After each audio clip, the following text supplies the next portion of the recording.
तो यार Marvel moon night का एपिसोड 4 फाइनली रिलीज हो चुका है और यार इस एपिसोड ने ऐसा दिमाग का घोंसला किया है कि मेरे पास शब्द नहीं है कि मैं इसको किस तरह से एक्सप्लेन करूं। आज का वीडियो बनाने से पहले सबसे पहला ख्याल मेरे दिमाग में यही आया था कि मैं इस एपिसोड को आखिर एक्सप्लेन करूंगा कैसे। अरे भाई मार्वल वालों, अगर कोई अपना पर्सनल क्रिस्टोफर नोलन बना के रखा है तो कम से कम हमें बताओ तो हम उस एक्सपेक्टेशन से तुम्हारा शो देखेंगे कि क्या ही बना दिए हो तुम। तो hello guys, welcome back to my other video. मेरा नाम है पीयूष और स्वागत है आप सभी का मिस्टर एलिमेंटल में। और आज हम बात करने वाले हैं मून नाइट के एपिसोड 4 के बारे में। तो अगर मैं स्टार्टिंग से बात करूं तो इस एपिसोड को देखने के बाद मेरे मन में सबसे पहला ख्याल जो आया था वो था, ओ भाई मारो मुझे, मारो मुझे, मारो।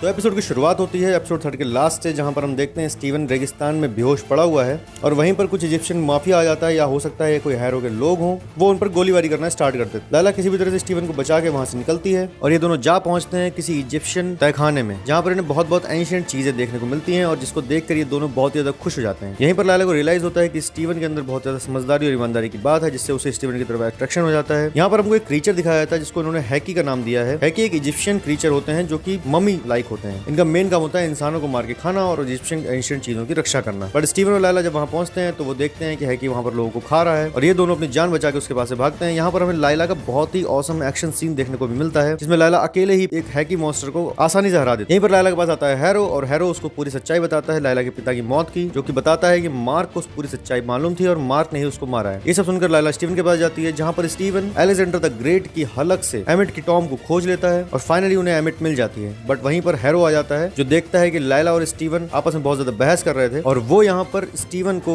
या कहेंगे मार्क को गोली मार देता है, जिससे कि मार्क गोली खाकर पानी के अंदर गिर जाता है। वो अपनी गोलियों से अपनी खुद की रक्षा नहीं कर सकता, क्योंकि हम सभी जानते हैं कि खोंशू लास्ट एपिसोड में स्टोन में कन्वर्ट हो गए थे, जिससे कि मार्क के पास अब कोई भी सुपर पावर्स नहीं है। अब अगर मार्क की पर्सनालिटी के पास कोई पावर है तो वो सिर्फ स्प्लिट पर्सनालिटी की है और इसके अलावा कोई भी नहीं। ना ही वो अपने घाव ठीक कर सकता है, ना ही वो कोई सूट को समन कर सकता है। बट इसके जस्ट बाद इस सीरीज में कुछ ऐसा हुआ जिसने कि मेरा दिमाग घुमा के रख दिया। इसके अगले सीन में हम देखते हैं कि मार्क एक पैरालाइज पर्सन है जो कि एक मेंटल असाइलम में रह रहा है। यहाँ पर हमें पता चलता है कि स्टीवन ग्रांट नाम की पर्सनालिटी जो वो जीता है वो एक कैरेक्टर है किसी टीवी शो का। मून नाइट की पर्सनालिटी थी, उसके हाथ में मून नाइट का खिलौना है और डॉक्टर हैरो वहाँ पर उसका इलाज कर रहे हैं, जो कि अभी तक हम जिनको आर्थर हैरो एज एंटागनिस्ट देख रहे थे। मतलब इसके बाद इस सीरीज ने ऐसा मोड़ लिया है जिसने सच में मुझे भी कंफ्यूज कर दिया कि आखिर ये सीरीज क्या दिखा रही है और क्या ही हमको दिखाना चाह रही है। अभी तक के दिखाए गए सारे ही कैरेक्टर्स इसमें हमें मेंटल असाइलम में काम करते दिखाई देते हैं, जो कि हमें साफ पता चलता है कि इसके दिमाग में चीजें कहाँ से आई। मार्क को एक मेंटल पेशेंट दिखाया गया है और इतना बुरा वाला हमने अपना कटवाया है ना अभी तक के सारे एपिसोड्स में, जो कि सीरियसली मुझे समझ में नहीं आ रहा कि अब मैं क्या ही हंसूं रोऊं। मैं कितना एक्साइटेड था इस सीरीज को लेकर और इस सीरीज ने हमें लास्ट में कहां लाके पटक दिया। क्या ये सच में सारा सपना था या ये सब हकीकत थी? आपको क्या लगता है? अपनी राय कमेंट में देना ना भूलें। बट इसके बाद एक बहुत ही इंटरेस्टिंग चीज होती है। मार्क इस बात पे भरोसा नहीं कर पाता कि अभी तक जो कुछ था वो एक सपना था। वो हैरो के ऊपर शक करता है और उठ के वहां से भाग जाता है। यहीं पर हम देखते हैं कि वो एक कमरे के अंदर जाता है जहां पर एक मम्मी के अंदर से थर्ड थर्ड की आवाज आ रही होती है। वो जब उस मम्मी को हटाता है तो उसके अंदर से एक और ऑस्कर आइजैक निकलता है, या बोलेंगे स्टीवन की पर्सनैलिटी। मतलब यहाँ पर हम दोनों पर्सनैलिटीज को आमने सामने एक दूसरे से गले मिलते भरत मिलाप करता देख रहे हैं। यार क्या क्या दिखाना चाह रहा है मार्वल हमें।